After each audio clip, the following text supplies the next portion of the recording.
The afternoon had been bright and cloudless as we trudged on horseback across the featureless moorland, hauling rough-hewn pine logs in our wake.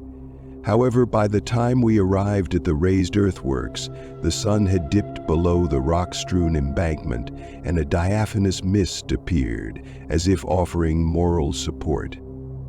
After settling our horses, a pitiless breeze caught the prairie's desiccated buffalo grass, and it trembled in the darkness. I rubbed my hands together to revitalize numb fingers and edged closer to our flickering campfire. The feeble orange light illuminated stern faces in the gloom and made our eyes glisten like distant constellations. It was quiet enough to hear the gentle cluck of roosting grouse and the blink of reptilian eyelids. My cousin jabbed the fire with his spear. "You idiot," hissed the shaman. "You'll give away our position. The monster will know we're here." "This is madness," whispered my brother. "We should be in bed and asleep." "It's death, not sleep, we're seeking," said the shaman with a withering stare. "But why?" whispered another. "It never visits the town." "Silence, cowards," said the shaman. "It eats the lonely, traveling from our village to the next, and by sunrise his victims are strewn amongst the hills." "What a land of nightmares," the second man sighed. "How many braves have challenged it and failed already?" "Enough of that," the shaman put his ear to the ground. "We've work to do."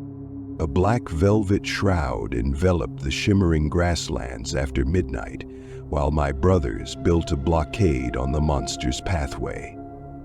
As the youngest member of the war party, it was my responsibility to keep watch and assist where required.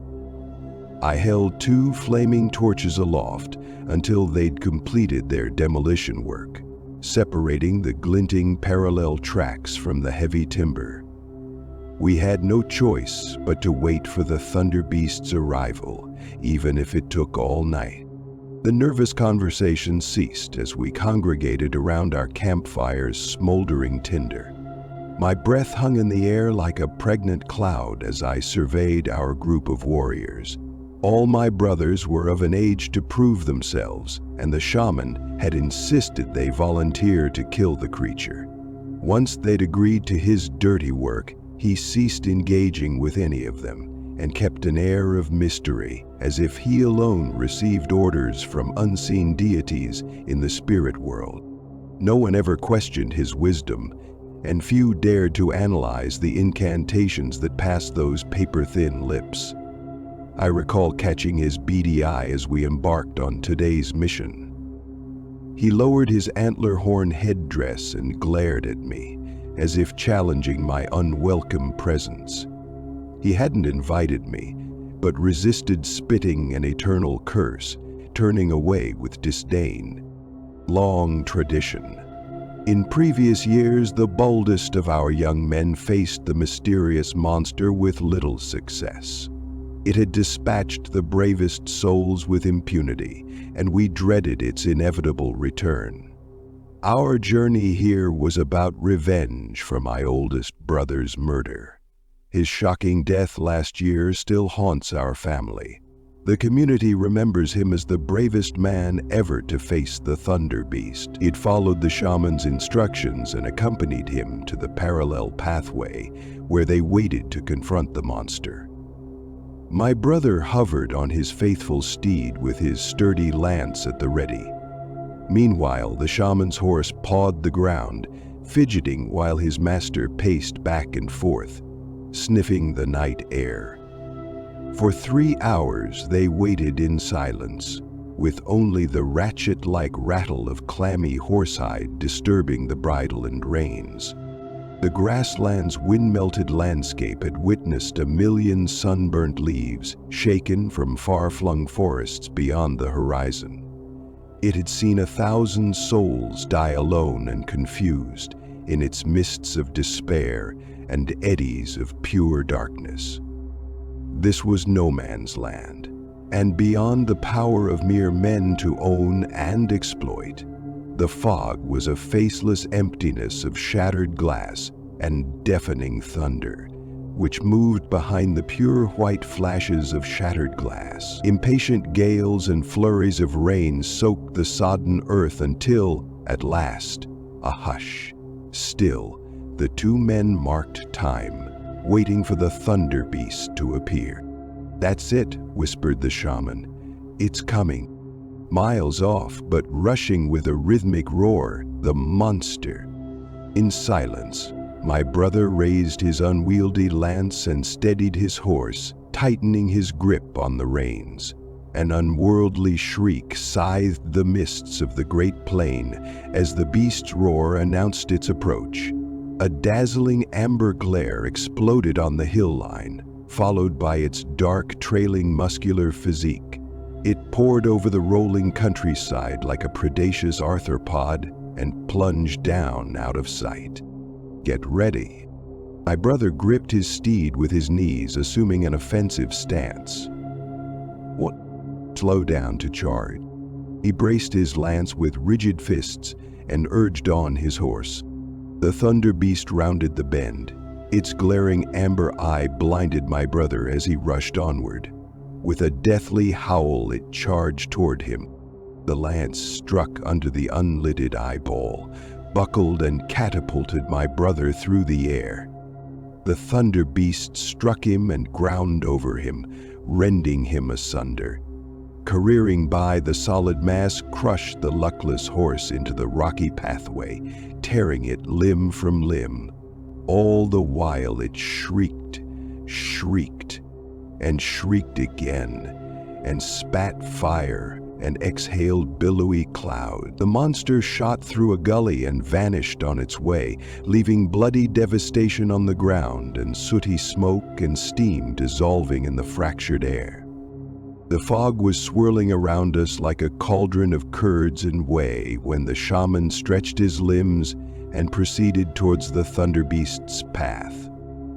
I thought we'd wasted our time when he lowered his right ear to the ground. In silence, we daubed white lime paste on our cheekbones, chins, and foreheads. The war paint is our face of death. The shaman raised a single forefinger for total silence so he could focus on the earthborn vibrations. My spine stiffened, and I tightened my eyes on hearing the remote shriek. A cloud of meadowlarks exploded into the air with a startled flurry of beating wings. Then we heard the shriek that set my teeth on edge. It sounded like a bison's agonized howl reverberating in the firmament, beseeching some nameless god for mercy. We clutched our spears and bows in readiness as it scorched the night and pierced the swirling autumnal mists. The terrible blazing eye illuminated our destructive handiwork. We've done our worst and must face the future consequences. It's too late for misgivings and regret. We rose to greet the careering abomination as its ear-splitting death yell permeated the wilderness. The beast convulsed in violent spasms before losing its way and tumbled sideways down the rock-strewn embankment. It exploded in a mighty burst of volcanic fury and disgorged its pale-faced spawn. Its parasites were wretched-looking beings who scampered back up the slope for cover and ran for their lives into the fog-bound pastures. Those weaklings with their thunder monsters aren't worth chasing, and besides, they're beyond redemption. They've wounded the sacred earth, burrowed deep inside it to extract precious minerals, drilled far down to steal its vital oil reserves, and poisoned streams and lakes with their effluents. They deserve to die, the shaman said as we launched arrows after them. Rest in peace, everyone. But will they learn the lesson? I asked the shaman. He dismissed my question by walking away. Our warrior spirit knows they'll be back.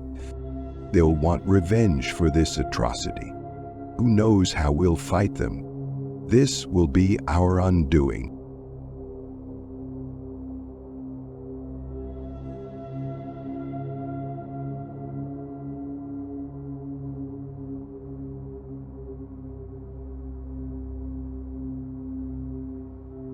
Charu was sitting in a small counseling room with Dr. Venkat Iyer. The room had a cozy lakeside view, and the soft pastel color of the curtains contributed to its serene glamour.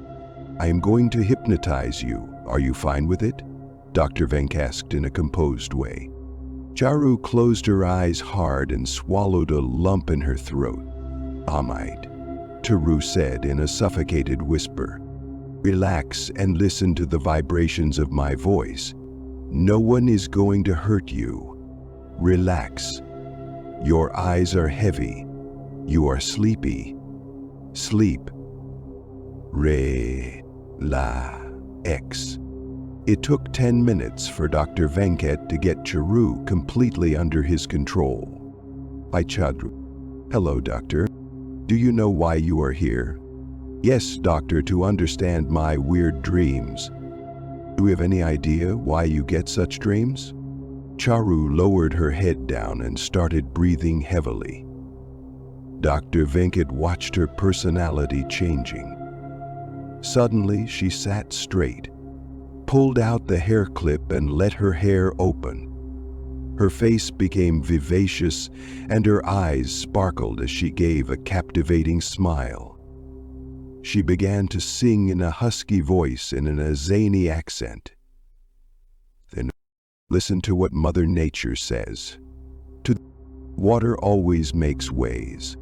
Follow the opposite of right end. The sun god makes the hidden world shine brightly." "Charu, are you fine?" Dr. Venkat asked. He was bewildered with the change in her mannerism. "Charu, oh, hey, Venki docs don't bark like a dog. I am no Charu." "Okay, then who are you?"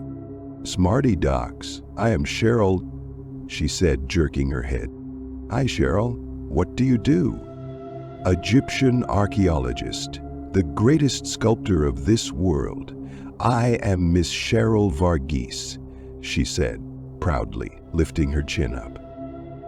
"Farewell," he said, as the maids opened the French doors and took advantage of the warmth to place a kiss on the 3 little brows overlaid with silver. "Sounds great, Cheryl. Do you know Charu?" Yeah, that pussy cat. Timid girl. She has no guts, nor does her mom." "You know her mom too?" "Yeah, she is quieter than a mouse. Faint-hearted lady. Why, webs away. I would have killed that Anthony." "Who, Anthony?" "Anthony Dellsworth, that hooded cobra. He thinks he is an Egyptian cobra. Bullshit." "You think Anthony is not?" "No, Peters EDA," Mark Drayton said as he crossed the room. He had a key factor as important as the strength. "That and the company," he responded. "Nope, he is a meanie crook, and Egyptian cobras are good omen." "Okay, explain." "Docs Venki, your history is very poor. Egyptian cobra represents the goddess Wajet, known as the Eye of Horus. It was the symbol of sovereignty for the pharaohs, and so they studded it into their diadem. Queen Cleopatra had one on her diadem." "What a courageous lady was Queen Cleopatra. Have you heard of her?" "Yes, she was. She was the Queen of Egypt." "Ah, smarty, you know it. I was carving a beautiful idol of hers. She was known for her mesmerizing eyes. She wore deep blue eyeshadow on her upper eyelids and pastel green on the lower. I wanted to shade it in the same way as the Eye of Horus. Eye of Horus, an ancient Egyptian symbol of protection to keep away the evil eye. But that bad cobra Anthony didn't want it. Wait. Venki doks. Smarty ass. You ask many questions. I am bored." She yawned and closed her eyes. "Cheryl, I want to help you." "Cheryl? Cheryl?" Nissa. Cheryl was gone. The room was filled with freakish silence, and the only sound audible was Charu's heavy breathing. Dr. Venkat observed Charu's face changing again. He awakened Charu. She adjusted her dress and asked, "How was it, doctor? Any clue about my dreams?" From the daily bestling. "You were good, Charu. We have to do it again. Tomorrow?" He nodded. As he bent down, picked up a piece of desicle and said, "Fine, doctor." Day 2. Charu was in trance and completely under Dr. Venkat's control. "Charu, what do you know about Cheryl?" "Nothing, doctor." "Then why do you think you are Cheryl's dead ringer?" "Photographic memory." "Have you shown the photo to anyone?" "No, doctor, not yet." "But Cheryl knows you quite well. She knows your mother too," he said, still grinning a little. Her eyes, "Yes, I want Cheryl to come out." "Cheryl, are you listening? Come out!" Charu's head began to stir as she panted for breath. As quick as a flash, she removed her jacket and threw it down. Slowly, she began to sing a song in a despairing tone. "Lukata," she whispered. "I need you. Lukata." Listen to what Mother Nature says. Water always makes ways. Follow the opposite of right, and the sun god makes the hidden world shine bright. Nice song, Cheryl. What does that mean? Hey, Banky Docs again. You are barking like a dog. She laughed aloud. What a mystical song, Cheryl. Chew, my lips are sealed. My lips are tell you what it means, she said rhythmically and pressed her lips tightly. I can help you. Well, lest it be a blast still, Soon said. He patted her hand. Take it easy. I'll find my way and someone else's Kopesh too. Oh, blasted Vinky. Where were you when I needed help? That meanie Cobra Anthony laid his dirty hands on my Kopesh sword. She stopped. Anthony Dellsworth? Yes, Venki, and that pussycat Charu and her friend Abhay think they can catch him. You mean Inspector Abhay? Yes, smarty Venki. They both did expedition and reached till my Cleopatra idol. They have tracked down the papyrus which has my song. Oh, the song which you always sing. Yes, smarty pants. So you think water makes its way. Yes, water is everywhere. Nile River has it all. My gosh, what a transcendent river it is. Without Nile, Egypt would have been a desert. Ancient Egypt was divided as Upper Egypt in the south and Lower Egypt in the north. Considering the flow of Nile River, ancient Egypt had a unique dualism, the papyrus plant representing Lower Egypt and the lily plant representing Upper Egypt. Worship of the lily plant is a sign of success. And while water was used for drinking water, in Babylon people also represented as gods. Your geography is good, but how it relates to your song. Venki, shh. That crooked cobra Anthony uses this trick. Whenever Anthony says Lower Egypt, the work is done in the Upper Egypt. Haha, Tim. You mean the answers to your song is in Egypt? You betcha. Wait. Stupid question, Venki. Can you make an omelet without breaking your egg? Well said, Cheryl. When are you planning to go to Egypt? Tomorrow. I have to find that Cobra Anthony, and I am going to murder him, I swear. I will do that, Banky. He is a murderer, and I will murder him. No, Cheryl. Be a good girl. This can harm you and Shanu. Oops. Aha, good girl. She laughed like a wicked witch and closed her eyes. Cheryl, don't go. A feeling of desperation oozed from Dr. Venkat's words. There was complete silence. Slowly she opened her eyes and pressed her head tightly.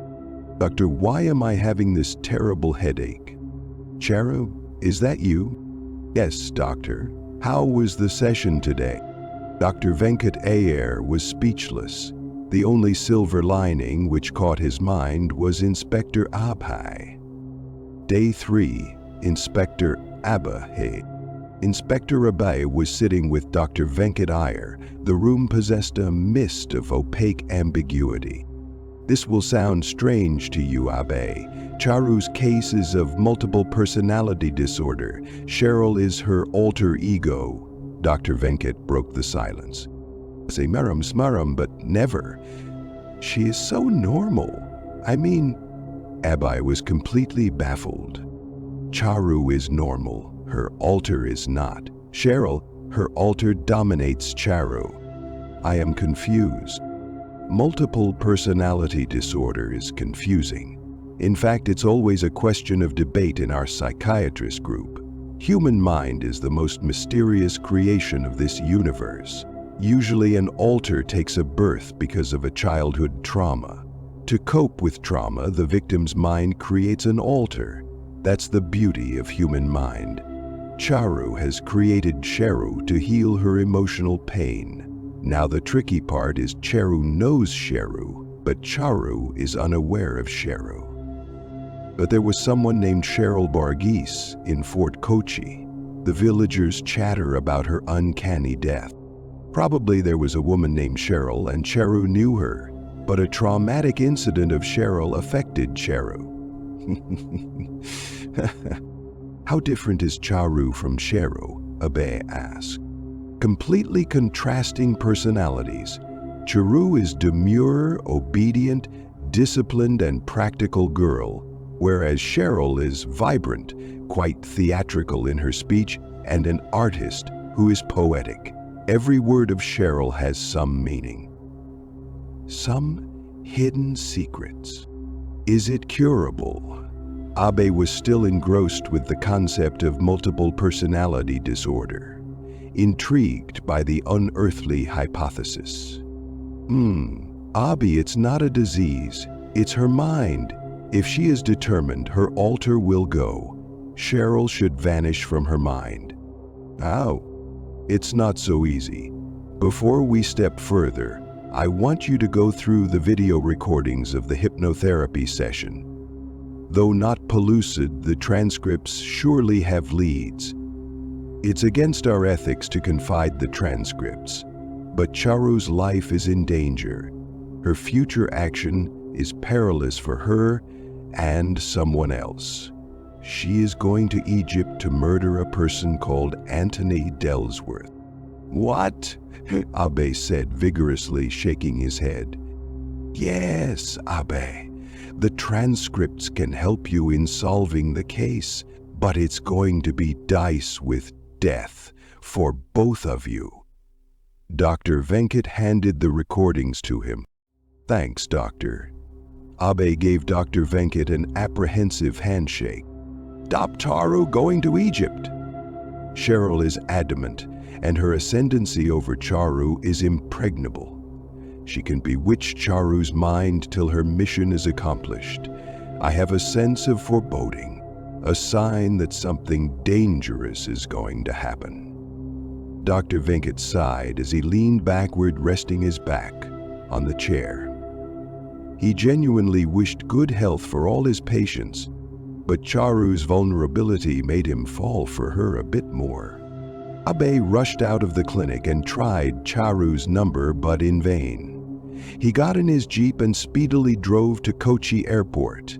He reached the airport like the leaf in the roaring whirlwind. He saw a counter of Egypt Airline. A lady ground staff was working on her computer. Hi, this is Inspector Abhay, he said to ground staff, showing his identity. How can I help you? She replied.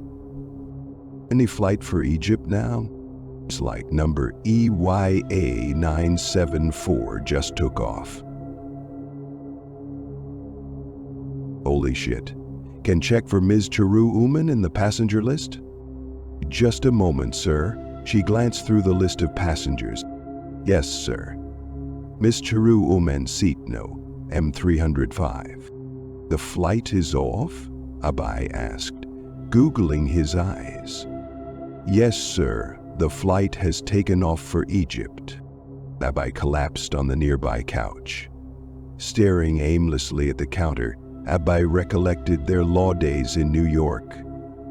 Certainly, Charu was moody at times. Sometimes she seemed a different person.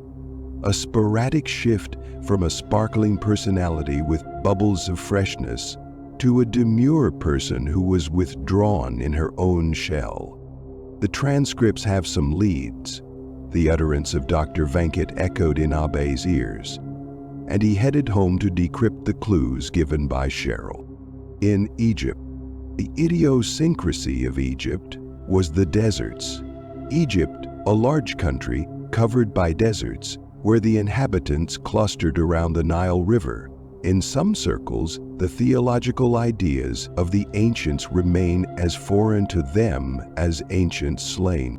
Charu landed at the Cairo International Airport, a sparkling city lounging on the banks of Nile River.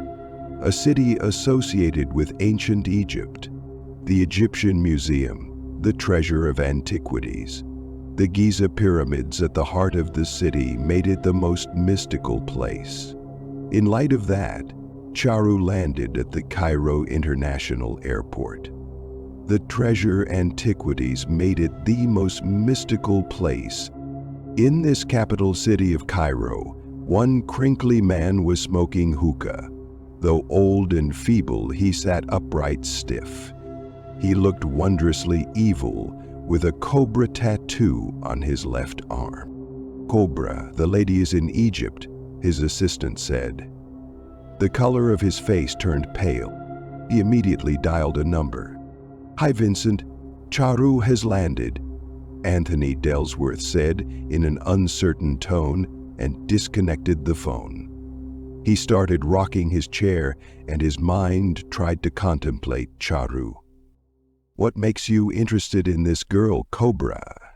His assistant asked. She is asking too much about Cheryl. Not good for me and Vincent. She is trying to dig the buried past of Fort Kochi.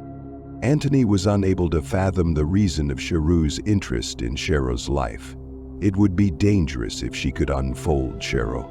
Cheryl was dead and buried. It was important to keep Cheryl buried, and Charu was on a mission to dig it out. Her theory was that one of the causes of depression was sicknesses, and Charu was on a mission to dig it out. Why is someone interested in Cheryl's life after so many years? He questioned himself. I need this girl immediately, Anthony said to his assistant. Charu was unaware that she was trapped in the pit of evil darkness from where there was no escape, ambushed in an abyss of Cheryl Varghese.